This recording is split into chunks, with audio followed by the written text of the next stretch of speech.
Hey guys, thank you for joining me today. This is Jackie from Creative Inspirations, and today I will be reading chapter 4 from the book of Mark.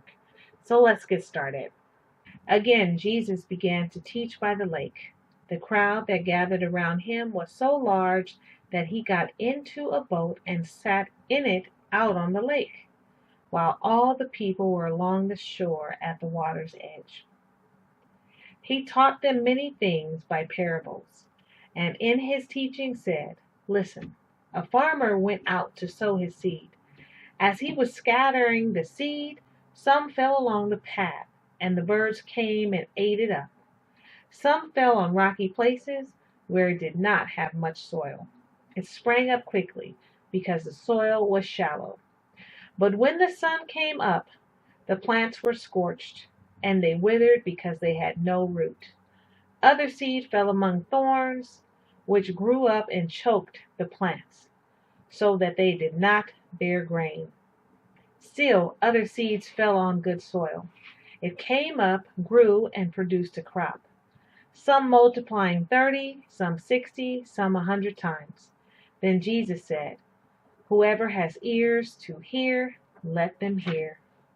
When he was alone, the 12 and the others around him asked him about the parables.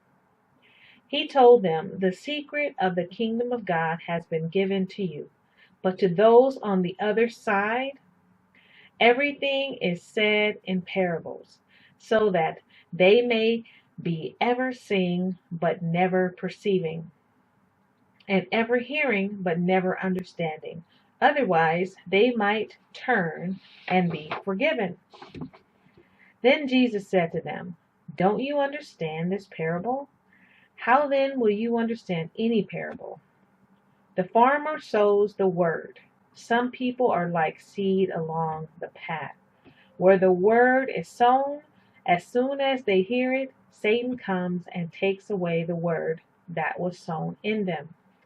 Others, like seed sown on rocky places, hear the word and at once receive it with joy. But since they have no root, they last only a short time. When trouble or persecution comes because of the word, they quickly fall away. Still others, like seed sown among thorns, hear the word. But the worries of this life, the deceitfulness of wealth, and the desires for other things come in and choke the word, making it unfruitful. Others, like seed sown on good soil, hear the word, accept it, and produce a crop. Some 30, some 60, some 100 times that was sown. He said to them, "Do you bring in a lamp to put it under a bowl or a bed? Instead, don't you put it on its stand? For whatever is hidden is meant to be disclosed, and whatever is concealed is meant to be brought out into the open. If anyone has ears to hear, let them hear. Consider carefully what you hear," he continued. "With the measure you use, it will be measured to you, and even more. Whoever has will be given more. Whoever does not have, even what they have will be taken from them."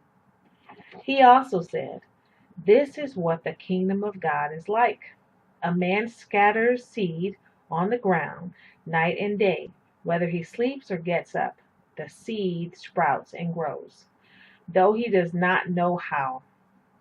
All by itself the soil produces grain, first the stalk, then the head, then the full kernel in the head.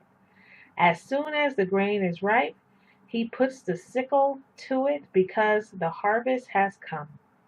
Again he said, "What shall we say the kingdom of God is like? Or what parable shall we use to describe it? It is like a mustard seed, which is the smallest of all seeds on earth. Yet when planted, it grows and becomes the largest of all garden plants, with such big branches that the birds can perch in its shade." With many similar parables, Jesus spoke the word to them, as much as they could understand. He did not say anything to them without using a parable. But when he was alone with his own disciples, he explained everything. That day, when evening came, he said to his disciples, "Let us go over to the other side," leaving the crowd behind. They took him along, just as he was in the boat. There were also other boats with him. A furious squall came up, and the waves broke over the boat, so that it was nearly swamped.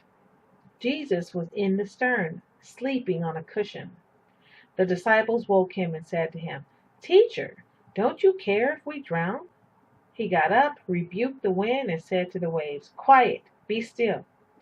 Then the wind died down, and it was completely calm. He said to his disciples, "Why are you so afraid?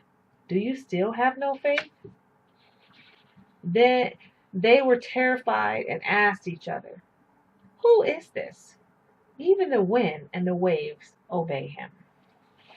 That is it for chapter 4. Thank you guys for listening. If you have any questions, please feel free to leave me a comment in the comment section. Thanks again. Have a blessed night.